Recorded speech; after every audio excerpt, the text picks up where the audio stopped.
मी मगाशी बोलून गेलो, रावणासारखा चतुर कोणीच नव्हता. विद्वान होता, चतुर होता, चाणाक्ष होता, मायावी सुद्धा होता. मायावी सुद्धा होता रावण. रावणाला कपटीच्या व्याख्यातून बाजूला काढलं, पण रावणाला काम चिटकलता. काम काम काम, आणि कामामुळं रावण मातीत गेला. नाहीतर खरं जर विचार केलं तर रावण कपटी पण नव्हता, काम शिल्लक होता त्याच्याकडे. एवढा विद्वान रावण, एवढा विद्वान. रावणाने 127 विद्वान हस्तगत केले. 127. रामायणात नाही बघायचा, दुसरे पुराण बघायचे, मग त्याच्यात सापडेल. तुम्ही रामायणीच कितान पुन्हा म्हणताल गिरगावचा बाळ्या काही बघ तू बापा, असं नका. उग दगड हांजावू नका दुसऱ्याला. कधी कधी आपल्या विरोधात फिरत असते ते. योग असा आला 127 विद्वान. त्याच्यापैकी एक विद्वान होता तत्वकुंभ नावाचा विद्वान महाराज. त्याचं नाव होतं तत्वकुंभ. काय नाव गोडे, तत्वकुंभ. कुंभ म्हणजे कलश, तत्वानी भरलेला कलश. म्हणजे एवढ्या विवेकानं, एवढ्या विद्वत्तेनं, एवढ्या कुशलतेनं, एवढ्या चातुर्यानं बुद्धीचा बुद्ध्यांक इतका विकसित होता तत्वकुंभाचा, म्हणून त्याला तत्वकुंभ नाव सोबत होतं. त्रेतायुगामध्ये, त्रेतायुगात जी नावं होती का, ती शरीराच्या लक्षणावरून नावं ठेवल्या जायची. पुष्पदंत नावाचं वानर, सात्विक फुलातला एकही सुगंध नव्हता की जे त्याच्या दातातून येत नव्हता, म्हणून त्याचं नाव ठेवलं हनुमंतदादा पुष्पदंत. सुगंधी फुलांचा सुगंध येत होता, पुष्पदंत याच्याकरता. हो. तंबाखू खाऊन जर चाल म्हणायला आला आणि त्यानं जर अभंग विचारला तर घंटाभर सांगताच येत नाही. हो, त्याच्या वासानं कीर्तनकार मरुनी म्हणजे बरं आहे एखादा. काय काय खरंच लायक की नाही. माझं मत हे, पक्वादे असेल, कीर्तनकार असेल, रामायणकार असेल, भागवतकार असेल, गायक असेल, तंबाखू खात असेल तर त्याचं 10 पिढ्याचं पाप उतवालं समजायचं. नक्ता व्यसनाधीनो जाय हे अध्यात्म भयो शास्त्रा प्रकाहा पितरो भयो तृप्तो रुसुष्टो तिन यज्जना नैवम गांजा कसम लिखितम. हे काय गांजा फुक्यान दिलं का त्याचे पितर रुष्ट होत असतात, रुष्ट रुष्ट. कारण का, देवाचा आपल्यावर विश्वास आहे आणि म्हणून जनतेचा सुद्धा विश्वास आहे. महाराज सांगल ती दिशा. हो, बाकीचं कोण पाहिलं, पण ह्या काही काही गोष्टी करायच्या नाही.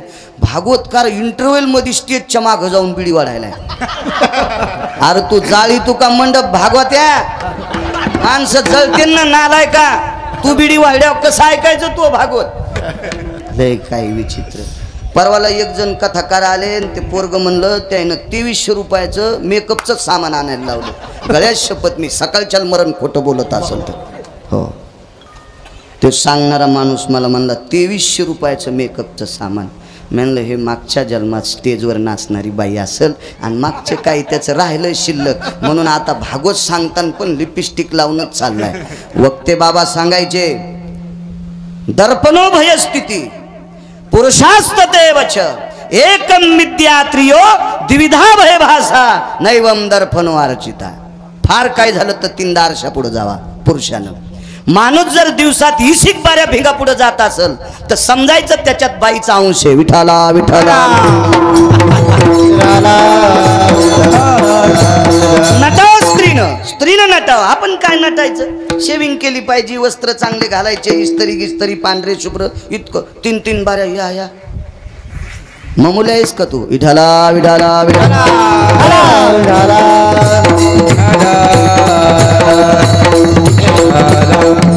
विद्वान तत्वकुंभ रावणानं हस्तगत केला.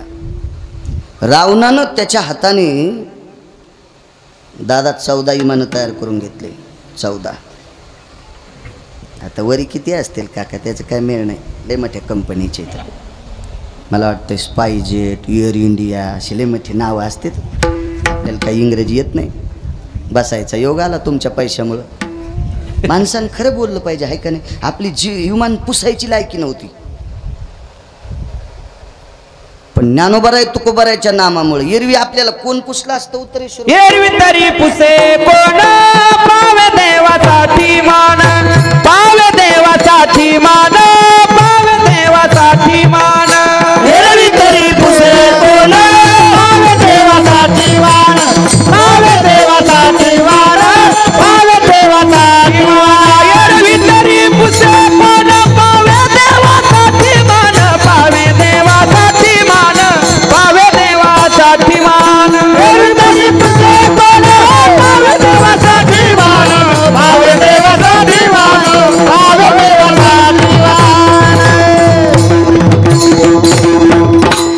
कोणी विचारलं असतं. मी ज्ञानोबराय तुकोबरायचं नाव घेतो म्हणून पितळे बापूंकडे दरवर्षी असतो त्रयोदशीला काल्याला. हनुमान दादा मी कलेक्टर झालो असतो तर पाय कोण पडलं असतं. सुटकेत दिली असती खालून म्हणले असते कलेक्टर या सही कर घे इतके पैसे पण कर सही या फॉर्मवर असं म्हणले असते. पाय कोण पडलं असतं नाही. म्हणून एकाही वारकऱ्यानं असं म्हणायचं नाही मी लय विद्वान आहे म्हणून लोक पाय पडते. तू याच्यातून बाजूला सरक तुला बायको पण थुतरीत आणीन. कोण विचारत असतं आपल्याला एरवी तरी पुषे कोण पावे देवासाठी मान. देवासाठी मला खुर्ची आहे देवासाठी मला तुम्ही पुढे बसलात नाही तर कोणी विचारलं असतं. लय लोळायले श्रीमंत त्याला गोचडं चिटकनत अंगाला विठाला विठाला विठाला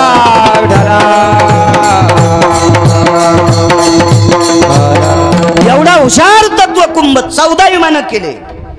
3 विमानाचे नाव सांगतो 11 घरी गेल्यावर पहा. एका विमानाचं नाव आहे पुष्पक विमान. हे अधिकारी लोकांना घेऊन जाते. कोण अधिकारी? स्वर्गाला सरळ जाणारी लोक. त्याच्यापैकी एकादशीच्या पुण्याईवर रुक्मांगद नावाचा राजा सदेह वैकुंठाला गेला. पुरीसह राजा वैकुंठी गेला. पुरीसह राजा वैकुंठी गेला. पुरी म्हणजे गाव.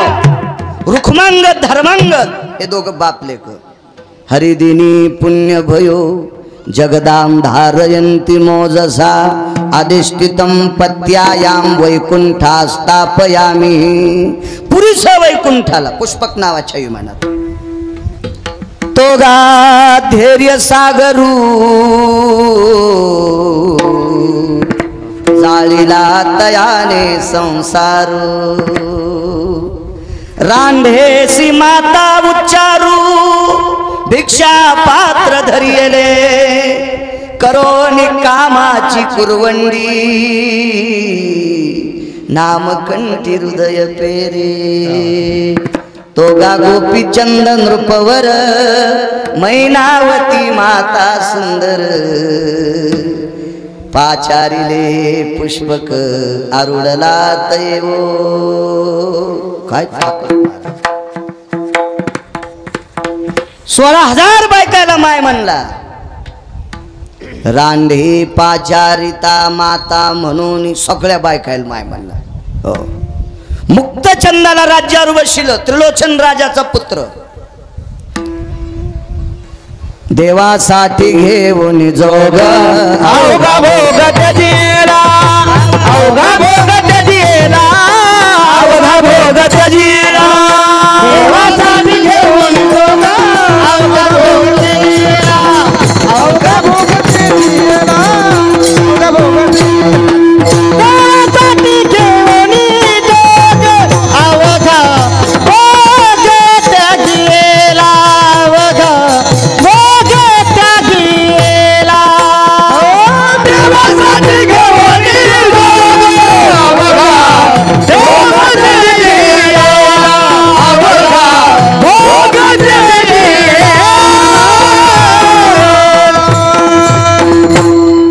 तो गोपीचंद राजा विमान नेण्यासाठी आलं. ते पुष्पक नावाचं विमान. विमानात बसले. पार्षद हनुमान दादा एकाच व्यक्तीला न्यायला येतो. पण गोपीचंद राजाच्या भक्तीचं टोक होतं म्हणून सांगितलं तुम्हाला एखादा कोणी घ्यायचा का म्हणले आमच्या आईला घ्यायचं. तुमची आई पुढच्या विमानात आहे म्हणले. पुष्पक विमानात अण्णा एवढा अधिकारी. हे एक विमान.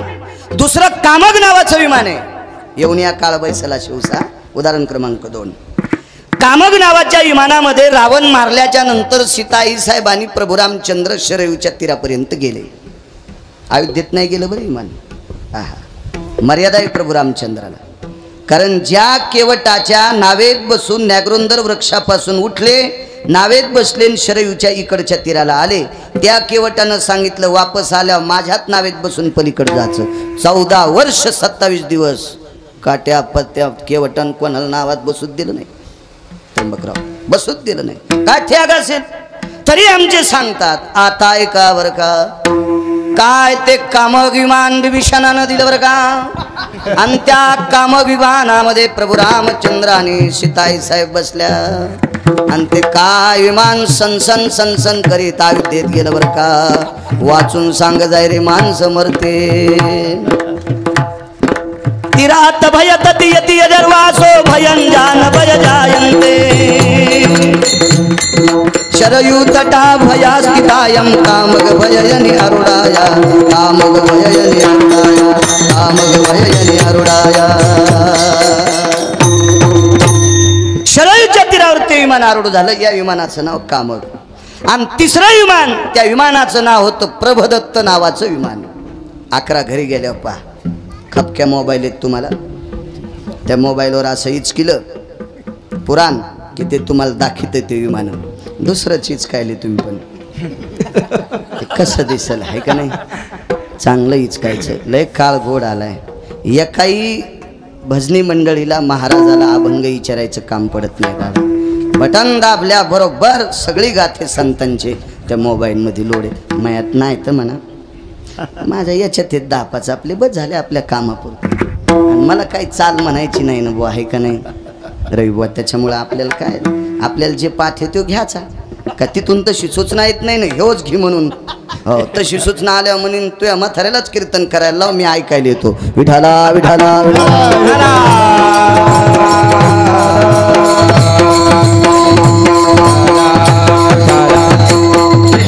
योग असा आला. हे प्रभदत्त नावाचं विमान हे 14 तयार केले तत्वकुंभाने. 14 महाराज 14 केले. रावणानं 13 विमानात बरीच लोक बसली, पण एका विमानात स्वतः पण बसला नाही.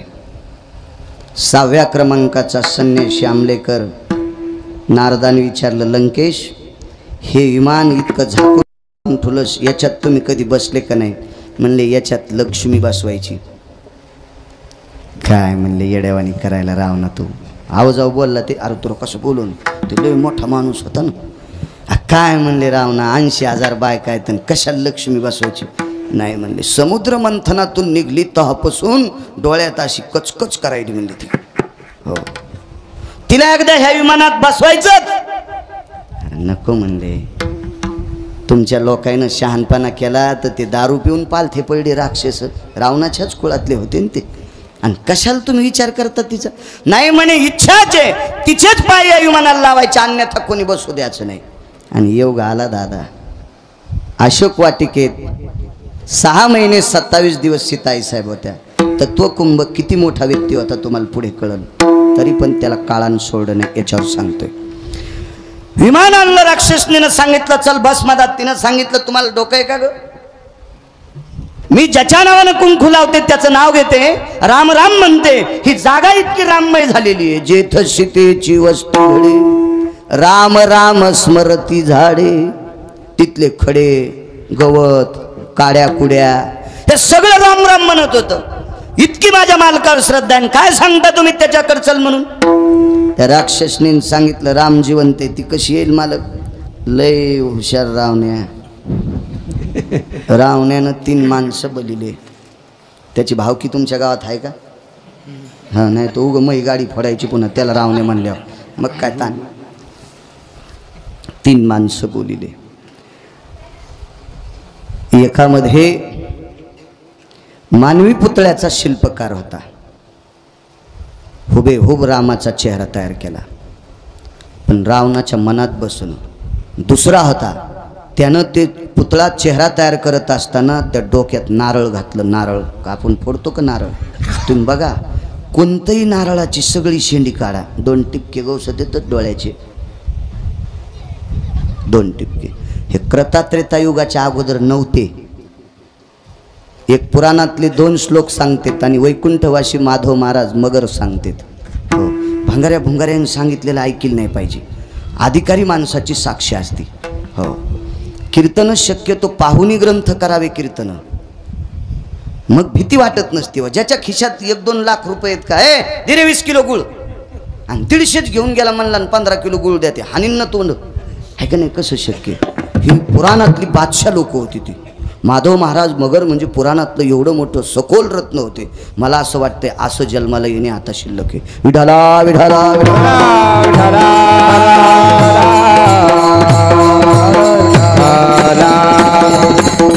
पंढरपूरला वक्ते बाबांचं प्रवचन चालू होतं आणि त्या प्रवचनात एकादशीचा दिवस होता. त्यांनी सांगितलं माणसं शेंगदाणे असे धरून तोंडात टाकीत नाहीत, असे फेकीत आहेत. असं सहज माणूस असं टाकतंय जवळ तोंड नेऊन, असं बोट नेऊन तोंडात फेकता फेकता जर शेंगदाणा बाजूला जाऊन जर खाली पडला तर तो खाली पडल्याला का खाऊ नये हे माधव महाराज मगरांनी पुरावा द्यायचा.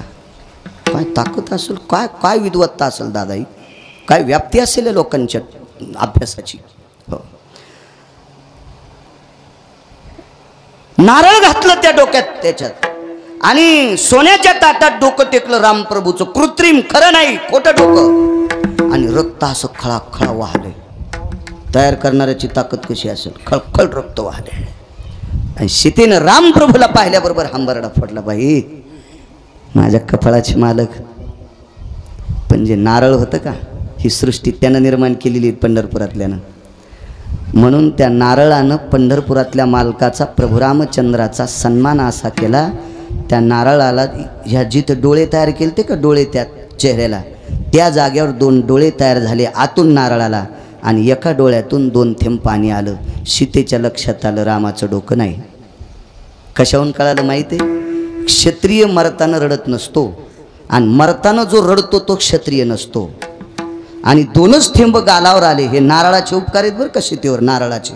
म्हणून तर त्याला श्रीफळ उपमा आली शास्त्रामध्ये. श्री म्हणजे लक्ष्मी, श्री म्हणजे लक्ष्मी, लक्ष्मीचं फळ म्हणजे नारायण. म्हणून तर आपल्याकडं भागवताची पूजा असू, सत्यनारायणाची पूजा असू, कोणती असू, आमचे देव बाप्पा नारळ देत असते. ते पांघरत्या पदरात नसतं नाही का, कोणता पदर म्हणतात त्याला, वटी पदर असतो. विठाला विठाला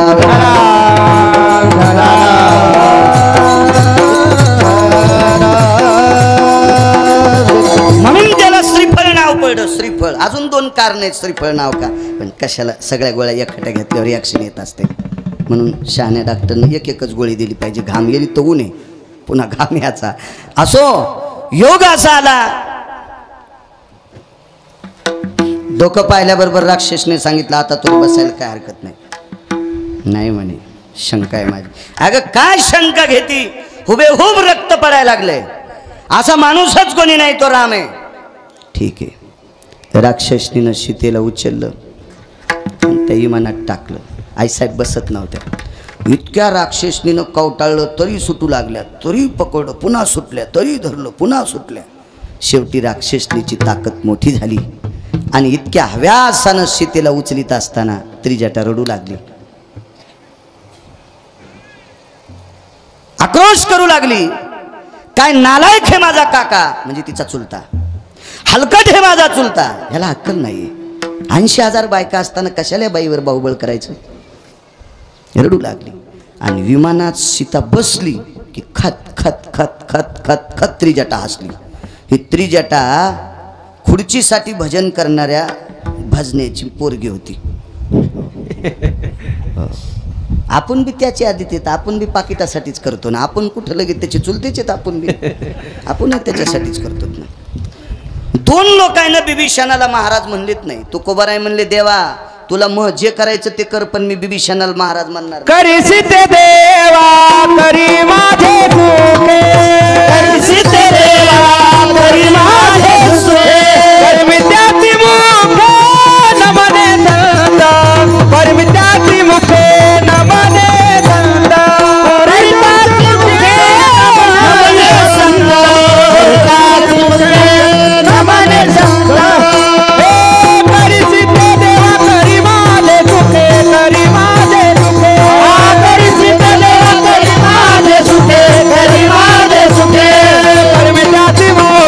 परमित्याची मुखे नमने संत.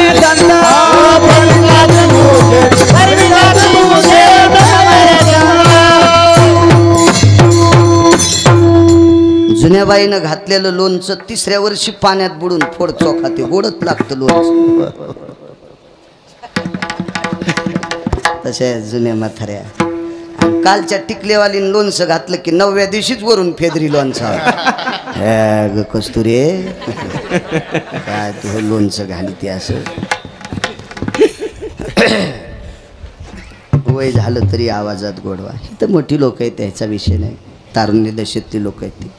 वय झालं तरी ती रग आहे अंतकरणात भक्तीची ताकद. करीशी तरी देवा करी माझे पण या तोंडानं मी बिभीषणाला संतन महाराज म्हणणारच नाही. भगवान म्हणले तू कोबर आहे मी म्हणायलो तुम्ही कोणाला म्हणता तुमच्याहून मला काय घेणे असेल तुमचा काही स्वार्थ याच्याकरता म्हणत असताल त्याला महाराज पण मी म्हणणार नाही. तू कोबर आहे म्हणलेच नाही. पैठणमधले मालक दादा तू लयच आगाव बोलले. हो काय म्हणले पैठणमधले मालक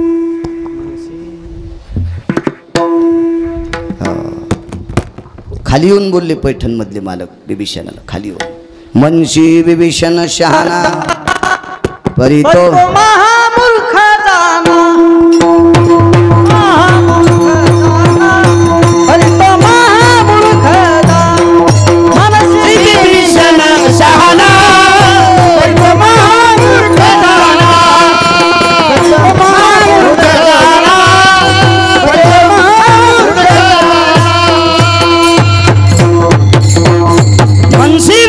शहाणा अरे तो महामूर्ख जाना स्वार्थी तू. त्या बिभीषणाची मुलगी अशी खतखत हसली दादा. तर सीताई साहेबाच्या अंतकरणात शंका आली. ताकतानं काय बोंबलू लागली काय इवळू लागली काय रडू लागली काय डोळ्याला धारा लागल्या काय छाती बडू लागली. नका ग टाकू सीतेला थांबा ग कशाला ऐकत आमच्या काकाचं इतकी ओरडू लागली. आणि त्या विमानात टेकलं की खतखतच हसली. अशी शंका येते ना हो. सीताई साहेबाच्या मनात शंका आली दादा. म्हणल्या राक्षसनील सांगितलं बाई तुम्ही मला बाहुबळानं उचलून टाकलं ना मला फक्त 5 मिनटं खाली उतरू द्या मी मनानं विमानात बसते तुम्हाला काही ताण देत नाही फक्त मला एकदा हिची सोय पाहायची. कोणाची त्रिजटीची. सांग तू एकदा रडली का आणि एकदा हसली का तर तो कुंभ किती हुशार आहे आता कळल. म्हणे सीते मी कशा करता रडेन कशा करता हसले तुला सांगते पण जरा बाजूला चल ना. ह्या राक्षसनी कारण कळाल्यावर पुन्हा रावणाला सांगते त्याच्यामुळे तू बाजूला चल. गुप्त एकांतात बोललं पाहिजे. बाई का रडे सांगू. ज्याला असं प्रत्यक्ष रक्त अंगातून निघत होतं कापलेल्या डोक्यातून डोळ्याच्यातून पाण्याचे थेंब आले अशी मला शंका आली की खरंच रामाचं डोकं असेल. आणि रामप्रभूला तुझ्या मालकाला जर माझ्या काकानं खरंच मारलं असेल तर तुला जिंकायला काय वेळ लागत नाही इतका विचित्र आहे माझा काका. अगं माझ्या काकानं भक्तीच्या बळावर ज्याचं भजन केलं त्याची बायकोच मागितली होती शंकराची पत्नी आणि दिलती शिवजीनं पण पोरग हुशार शिवजीचं. हो ते मानतात ना तुम्ही 10 दिवस त्याच्या पुढं पती खेळतात पुन्हा. हो हे साधच समजित शिवजीच्या त्या पोराला यायला वाटतंय आमचा बब्याचे कंते हो त्याच्या जवळ पती खेळणं काय काय.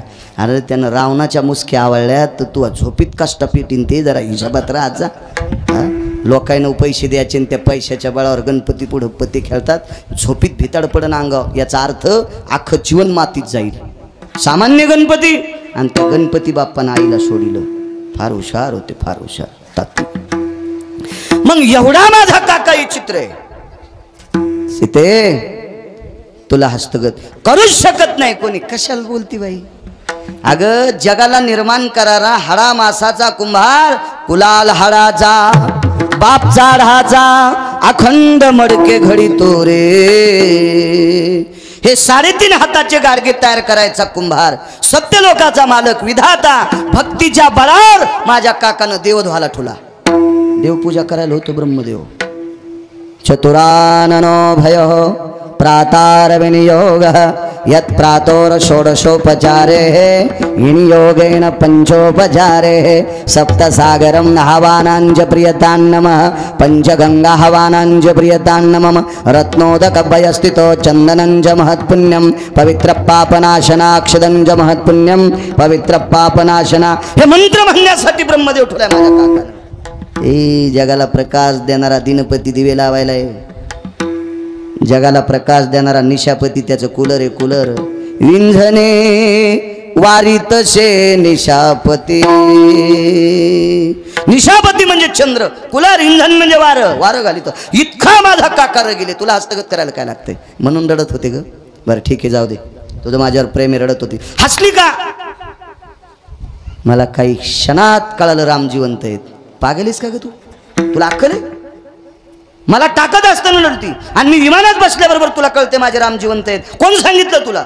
वसकावून बोलल्या सीताईसाहेब महाराज. तर त्रिजटा हुशार होती, म्हणले बाई दटू नकोस ना मला, मी खोटं कसं बोलू? ज्या विमानात तू बसलीस का त्या विमानाची अशी खासियत आहे, या विमानाला विधवा स्त्रीचा पाय लागला की विमान जळून जाते. या विमानाला विधवा स्त्रीचा पाय लागला की विमान जळून जाते. आणि तू 5 मिनिटं झाले या विमानात बसलीस तरी विमान जळत नाही. याचा अर्थ तुझ्या कपाळावरचं कुंकू शाबित आहे. काय विद्वान असेल महाराज विमान तयार करणारा? असा सापडू शकतो कोणी विमान करणारा? त्याचं नाव आहे तत्वकुंभ. करातून मिठी मारली त्रिजटेला, बाई माझ्या कपाळावरचं कुंकू जिवंत आहे हे इमान सांगताना तुला माहित आहे. त्याचं नाव होतं तत्वकुंभ. दादा रावण मारला. रावण मारल्याच्या नंतर विभीषणाला राज्य दिलं. तत्वकुंभाला जहागिरी दिली काही कोपऱ्यात लंकेची. आणि प्रभू रामचंद्र अयोध्येत पोचल्यावर पाठीमागून निरोप आला, पत्र आलं. ते पत्र भगवान परमात्मा वाचत असताना डोळ्यातून पाणी येत होतं. सगळ्यांनी विचारलं का रडता? सांगत नव्हते. एका व्यक्तीनं पाय धरले आणि विचारलं, प्रभू का रडता? तिचं नाव होतं उर्मिला. उर्मिलेने विचारल्याबरोबर डोळ्यातून पाणी आलं प्रभू रामचंद्राचं. सांगितलं, ऐक ऐक ऐक ऐक, तुझीला मोठी ताई म्हणतीस का? तिच्या कपाळावरचं कुंकू शाबित आहे असं सांगणारं विमान तयार करणारा तत्वकुंभ नावाचा व्यक्ती पहाटे ब्राह्मी मुहूर्तावर गेला आहे. 127 विद्वानापैकी एक विद्वान होता. रावणानं हस्तगत केलता तो. असं विमान तयार करायची ताकद ज्याच्याकडे, तो तत्वकुंभ नावाचा व्यक्ती. त्याच्या सुद्धा उशाला येऊन या काळ बैसला, येऊन या काळ बैसला, येऊन या काळ बैसला सेव, येऊन या काळ बैसला सेव. राखीतोचे कैसा डोळे आता, राखीतोचे कैसा डोळे आता, येऊन या काळ बैसला सेव, दुनिया कैसा डोळे झाकी, दुनिया कैसा डोळे झाकी, दुनिया कैसा डोळे झाकी. येऊन या काळ बैसला सेव, राखीतोचे कैसा डोळे आता, राखीतोचे कैसा डोळे आता, राखीतोचे कैसा डोळे आता. येऊन या काळ बैसला सेवसा, झाकीतो शिकैसा डोळे आता. किती मोठा तत्वकुंभ, ज्याच्या बुद्धीचं टोक तपासित असताना विधात्याकडे तराजू नाही असा एवढा अधिकारी तत्वकुंभ जर जाऊ शकतो. दादा आपली काय कथा आहे? काळानं सोडलं नाही. ज्या दिवशी काळ उशाला बसत असतो, आयुष्याचा बॉन्ड संपला रे संपला की महाराज त्याच्याकडे एक कातर आहे, कनेक्शनच तोडून टाकते. आता हे जे कनेक्शन तोडलं की ते कूलर बंद. तसं त्या यमाजवळ एक कातर आहे, शरीराचे ना आत्म्याचं कनेक्शन तोडतंय. तुटला आयुष्याचा दोरा, आयुष्याचा दोरा, तुटला आयुष्याचा दोरा, आयुष्याचा दोरा. येरवाऊगा पसारा, येरवाऊगा पसारा, येरवाऊगा पसारा, येरवाऊगा पसारा, येरवाऊगा पसारा, येरवाऊगा. हे तुटला आयुष्याचा दोरा, येरवाऊगा पसारा, येरवाऊगा पसारा, येरवाऊगा पसारा. तुटला आयुष्याचा दोरा, येरवाऊगा पसारा, येरवाऊगा पसारा, येरवाऊगा पसारा.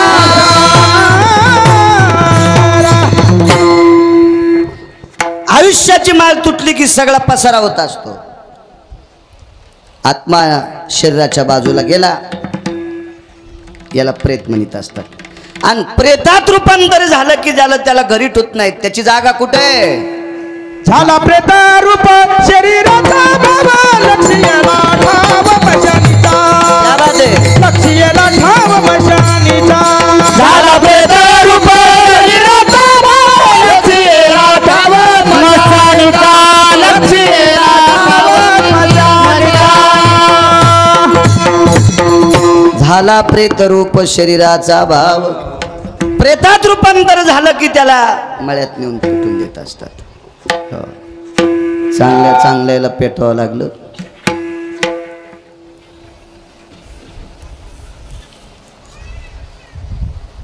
स्वामी राम नावाची एक व्यक्ती होऊन गेली.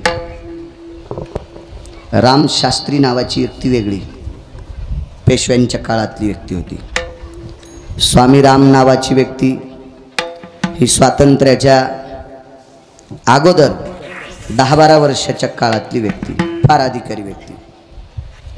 हे स्वामी राम नावाचे संन्यासी महात्मे नर्मदेच्या तीरावर अनुष्ठानाकरता बसले. दुसऱ्या कडव्यात सांगितलं होतं, वाचे नारायण वदेतु सादर. भजन केल्यानं माणसाला काळ चुकीता येतो, कसा अधोगतीला काळ नेत नाही. भजन म्हणायचं कशाला? रात्रंदिवस टाळ वाजणे हेच भजन आहे का? चांगलं बोलणं सुद्धा भजन आहे. चांगलं बोलणं सुद्धा भजन आहे. भजन आहे. 50 एकर जमीन कमिली मथाऱ्यानं. 72च्या दुष्काळात सगळीच लोक बेजार होते. इथं सगळ्या धोत्रावाल्यांना माहिती आहे, मला कळत नाही, कारण मला 83चा जन्म आहे, मला 72 काय कळणार आहे.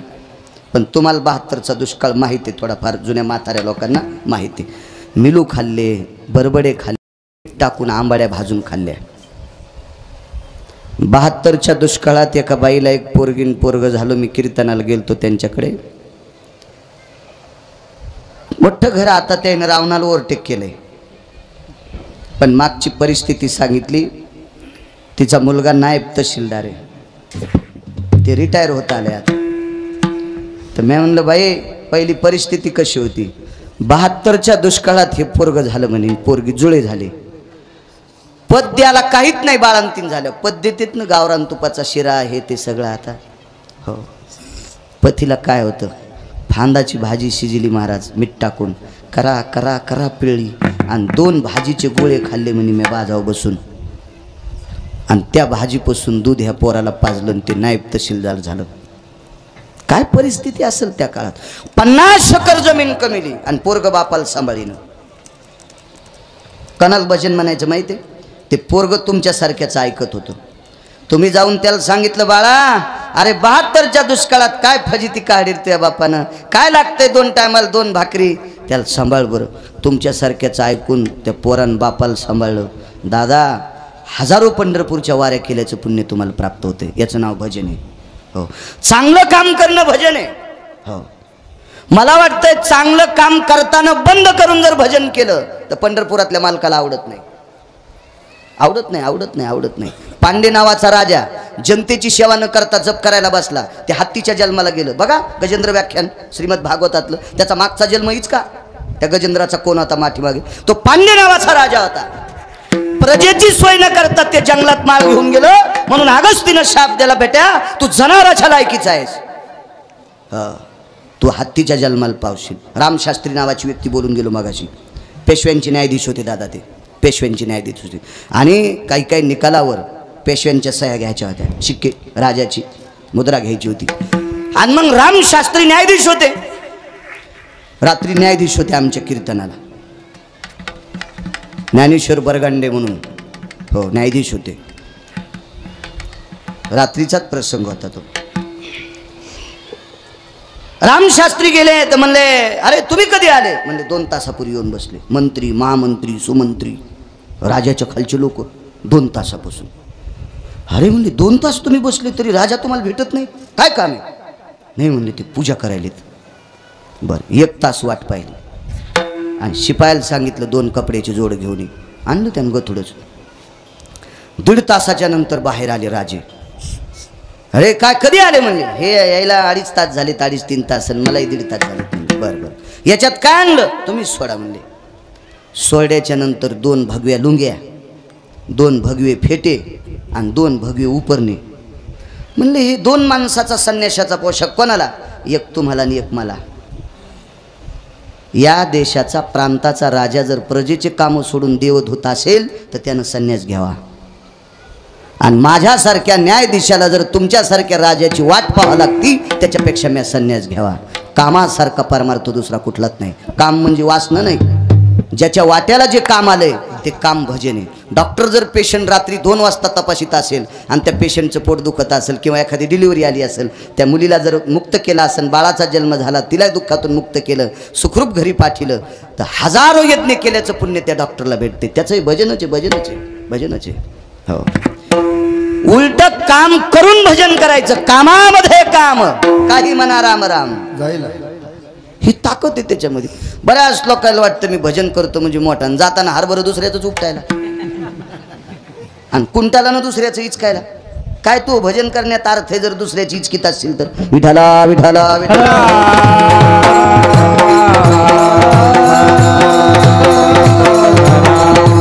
स्वामी राम नावाचे संन्यासी, हे रामशास्त्री वेगळ्या, हे राम नावाचे संन्यासी फार मोठे. हे 1949 ते 51 शंकराचार्य होते. 1949 ते 51 शंकराचार्य होते. ते 2 वर्ष शंकराचार्य पद भोगले. शेवटचा आता मुद्दा येऊन या काळ, आपला टाइम बी होती, माणसं जेवायची, तर हो हिशोबात आवरलं पाहिजे कीर्तनकारांना. पदाचा राजीनामा द्याला. माझ्याकडे एवढे पैसे नाहीत तरी एक मुद्दा सांगतो तुम्हाला. 100 कोटी रुपये जर खर्चिले तर 1-2 बऱ्या खासदार होता येते.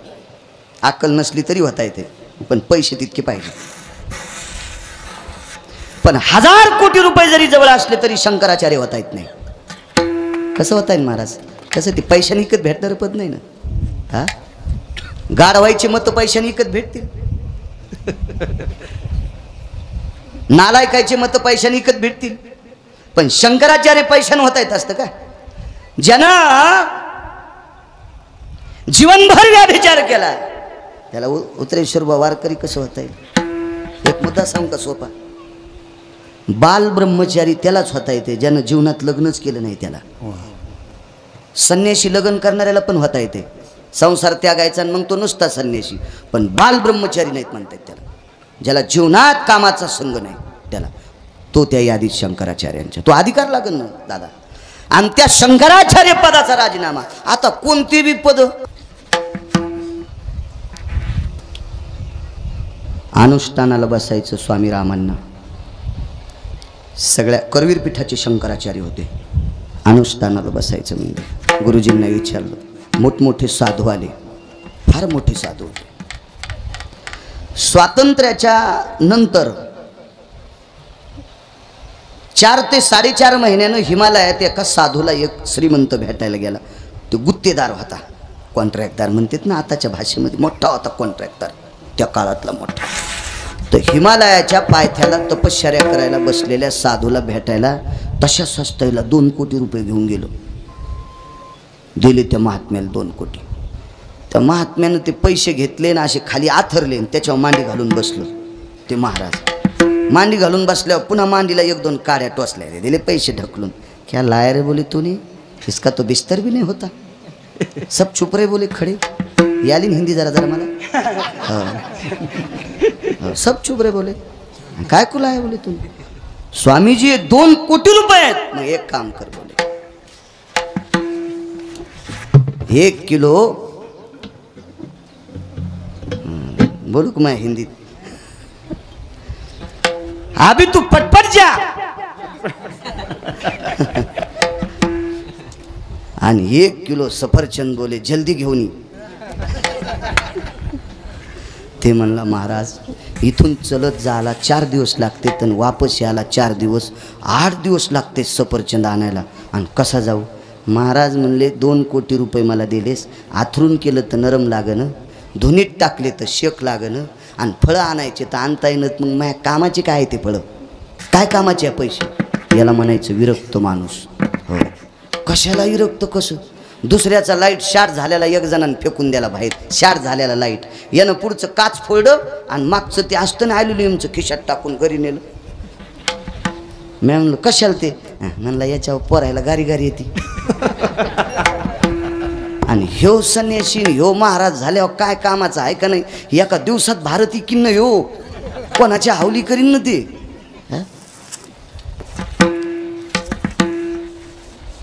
हे सगळी संन्यासी अनुष्ठानाच्या वरदहस्त करत आले. आशीर्वाद द्यावा लागतो अनुष्ठानात. सगळे आशीर्वाद द्यायला डोक्यावर हात टेकला निघून गेले.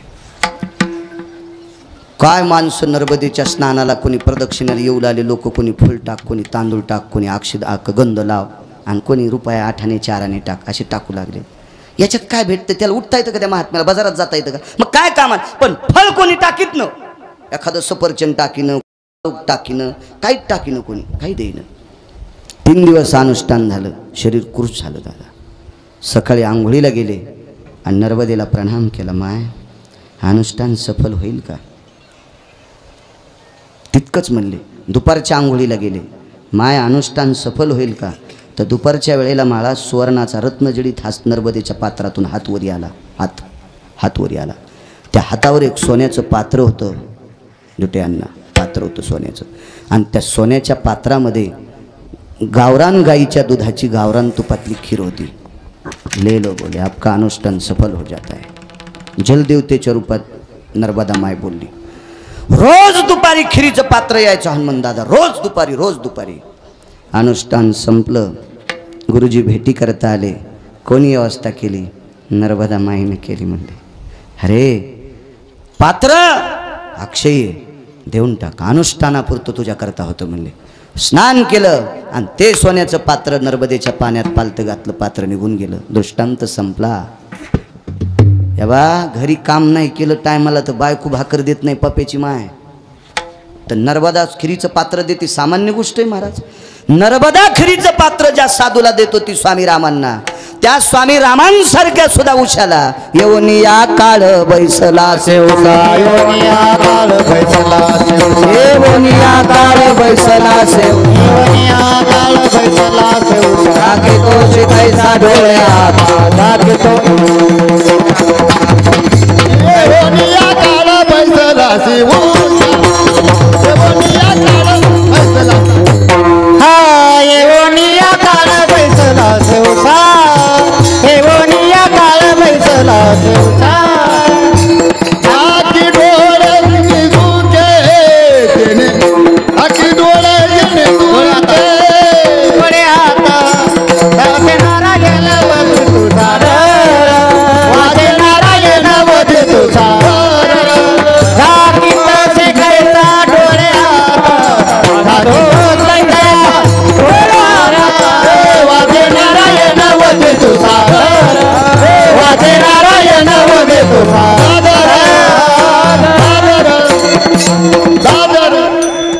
किती मोठे असतील लोक नाही सोडत काळानं. 5 मिनिटं शिल्लक आहे माझा वेळ. एका बाईचं 27 दिवस बाळांपण केलं पंढरपुरातल्या मालकानं. सगळ्यांना माहिती आहे. चोखोबाची बहीण झाला सारंगधर आणि वहिनी उघडादार हक्का मारी. 27 दिवस बाळांतपण केलं. कोणाचं पुण्य असेल? नवऱ्याचं, मुलाचं. मुलगा व्हायचा राहिला होता. पुण्य होतं सासऱ्याचं. आशीर्वाद होता सासऱ्याचा. 27 दिवस पंढरपुरातला मालक लुगडं नेसला दादा आणि बाळांती धुतले. बाळा ते किती बेकार असते त्या जुन्या बायकायला विचारा. मी काय बाळातीन झालो नाही अजून. फक्त मला वाचायचा नाद आहे. पोरगी बाळातीन झाली आणि तिला पोरग झालं. आणि पोरीच्या माईचं ते पोरग कोण? मग नातू. आणि ही म्हातारी त्या पोराची कोण? आजी. आजीनं नातवाचे संडास केलेले बाळा ते ज्या दगडावर धुतले का त्या दगडावर आजी तिचं लुगडं धुत नाही. सांगावं एखाद्या बाईने मी धुते म्हणून. मी तिच्या मरुस्तर छपला सांभाळितो. हो म्हणजे नातवाचे बाळा ते ज्या दगडावर धुतले का त्या दगडावर आजी स्वतःचं लुगडं धुत नाही. मला माहीत होतं आमच्या मसुबाच्या डोहाला करपराव बायका धुणं धुवायला जात होत्या. मसुबाच्या खालून ज्या बाया धुणं धुवाल्यात असं लक्षात घ्यायचं यायची तर कोणतरी बाळातीन झाली. वरी धूत देत नव्हत्या. बायाले कुरकुर करीत होत्या. माले देवलसनी हे मोठी निर्मळे खाली मरावून खाली खपावून अशा कडा कडा बोटं मोडीत होत्या बाया. काय म्हणून जिच्या घरी बाळांतीन झाली का त्या खाली धुणं धुत होत्या. हो इतके बाळांते घाण. त्याचे हात किती पवित्र असतील मालकाचे. आणि त्या पवित्र हातानं पंढरपुरातला मालक ते बाळा ते धुत होता 27 दिवस. याच्या पलीकडे सांगू का, माणसानं लुगडं नेसलेलं पाहायचं नाही. हो, पाहायचं नाही, निषेध सांगितलं. किती निषेध. एकदा पंढरपुरातल्या मालकाला लुगडं नेसावं लागलं एका मथाऱ्याला मारायसाठी. त्या म्हाताऱ्याचं नाव पितामह भीष्माचार्य. हो, लुगडं नेसला, लोक शिखंडी झाला. खटवाम क्लिंब्याम भयो हो येत शिखंडी भय जायो हो अपात्रो पुरुषार्थ जायो द्वापारे च दर्शयामी स्थिताम द्वापारे च भयानाम अंबरा भय कामिनी स्वरूपा नटा भयस्ततेव च जगदानंद कंदपतये नमः. किती खाली यावं लागलं मालकाला. शिखंडी झाला मालक, शिखंडी. 27 दिवस लुगडं नेसला. ताकद कशाची? 3 गोष्टीची मुद्दा ऐका आणि मग आपला जय विठ्ठल. चोखोबरायच्या वडिलाचं नाव रानोबा नावाची व्यक्ती होती. भजन कशाला म्हणते एका मुद्द्यात कळतं तुम्हाला. आता बाईनं मालकाची सेवा करणं भजन, मुलांना आईवडिलाची सेवा करणं भजन, घरातल्या सगळ्या तरुण लोकांना घरातल्या म्हाताऱ्या माणसाची सेवा करणं भजन. हो, बाई मालकाला नीट बोलत नसल, सोहळ्यात जात असेल तर समजायचं चुडेलीन फिरायली. गळ्यात शपथ मला पाप लागन मी जर खोटं बोलत असेल तर. हो, महाराज घरी आल्यावर काजू बदाम टाकून दूध देते आणि पप्प्याचा बाप चहा करा म्हणल्यावर म्हणली सकाळीच प्यालता ना. अशी बाई ज्या गावात असेल दादा त्या गावात पाऊस कमी पडतो. हो, प्रजन्यो खंडवृष्टी हो कामिनी निषदो भया आबला भ्रतारेव च शैवानां गत्वा खंडे शिस्ततः धरादी विरुष्टयं प्रजन्ये खंडोस्ततो जनाः नैवं गांजा कसम लिखितम. हे गांजा फुक्यान लिहिले का? खंडवृष्टी पडत असती. मालकावर श्रद्धा कमी असणारी स्त्री ज्या भागात आहे त्या भागात. बाईचा सर्वात मोठा आपला देव नवरा आहे. मुलाचा सर्वात मोठा देव आपले आई वडील आहेत. मायबाप केवळ काशी तिने न जावे तीर्थाशी. भजन करीत असेल, कीर्तन करीत असेल, म्हणत असेल मथारी जन्म जमतच नाही तर तुला आमुष्याच्या दिवशी पैठणच्या तळ्यात टाकाव. निदान तुला खाल्ल्यावर झिंगे बोंबील तरी सुधरतील. विठाला म्हातारे झाले वडील, थकलं शरीर, आंघोळ घालायचे. चोखोबाराय वडिलाला आंघोळ फुकट नाही काम करीत दादा देव. येडा आहे का तो? आंघोळ घालायचे असे, हाताला धरून मध्ये न्यायचे, धोत्र स्वतः नेसवायचे, बाजूवर नेऊन बसवायचे. पण शेवटचा टप्पा इतका बिकट झाला, कपड्यातच बाथरूम झाली. हातपाय चलनत आवाज दिला, चोखा कशाला भजन म्हणायचं बघा. जी बाबा ये मा इकडं. चोखा उद्यापासून मला खाण्याचा आग्रह करी जाऊ नको रे. आता जाता येत नाही बाथरूमला, लघवीला, संडासला आणि तू बळच खाऊ घालतो रे. पाय न धोतर भरलं मग. काळजी करू नका म्हणे बाबा. उचललं वडिलाला, घराच्या मागं दगड होता त्याच्यावर टेकलं आणि एका हातानं वडील धरले आणि एका हातानं पाणी टाकायचं. हे सगळं खरं झालं. हात तर 2च आहेत. एका हातानं डोकं धरलं, खांदा धरला आणि एका हातानं महाराज पाणी टाकायचं. पण कमरेचा गुढा सोडून कंबर धुईन कोण? आता हात तर 3 नाहीत. तसेच बसले 5 मिनटं. बाईनं पाहिलं, बाई म्हणजे सोयराबाई. बघितलं, आला आल्या, बांगड्या वाजू दिल्या नाही हातातल्या, पाय वाजू दिले नाही. काय? काही नाही म्हणे लक्ष्मी, बाबाची कंबर धुवायची. मी धुते ना, तू सुनेस. सुनाला सासऱ्याची कंबर कशी धुता येईल? आतापर्यंत कोणी धुतली नाही ना. आणि मी तुला काम कसं सांगू? माझी आई जर जिवंत असती ना सोयरा, माझ्या आईनं पाणी टाकलं असतं आणि मी बाबाची कंबर धुतली असती. माझी आई आधी गेली ग. दुसरी एक गोष्ट आहे ग सोयरा, माणसाच्या 2 स्त्रिया कंबर धुत असतात, एक बायको दुसरी मुलगी. मुलीला बापासाठी काय लाज वाटत असते? मुलगी बाप आहे तो, तिनं काय लाजायचं? पण लक्ष्मी 500 कोसावर माझी बहीण आहे मेहना राजामध्ये विदर्भात बुलढाणा जिल्ह्यात. आणि आई माझी देवाघरी गेली. मला कोण बाबाला जर धरायला कोणी भेटलं तर मी पाणी टाकीन आणि कंबर धुईल. मालक एक करता का?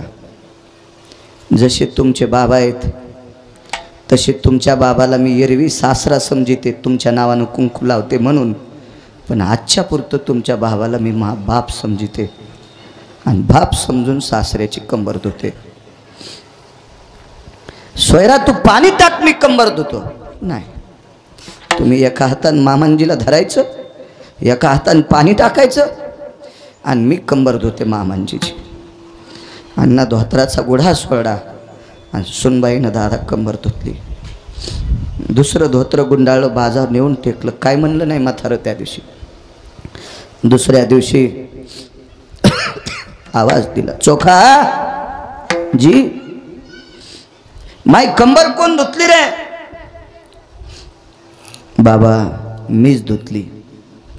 खोटं बोलू नकोस चोखा, तुझ्यावर काहीतरी अडचण आहे त्याच्याकरता खोटं बोलतोस. तू वारकरी आहेस, तू खोटं बोलणारा व्यक्ती नाही आहेस. तुला माही शपथ आहे कंबर कोण धुतली? बोलणं गेले चोखबर आहे. बाबा शपथ घालू नका, कशाला विचारता? म्हातारा इतकं हुशार होतं हनुमान दादा. त्या म्हाताऱ्यानं सांगितलं, चोखा कंबर माझी कोण्या तरी बाईनं धुतली.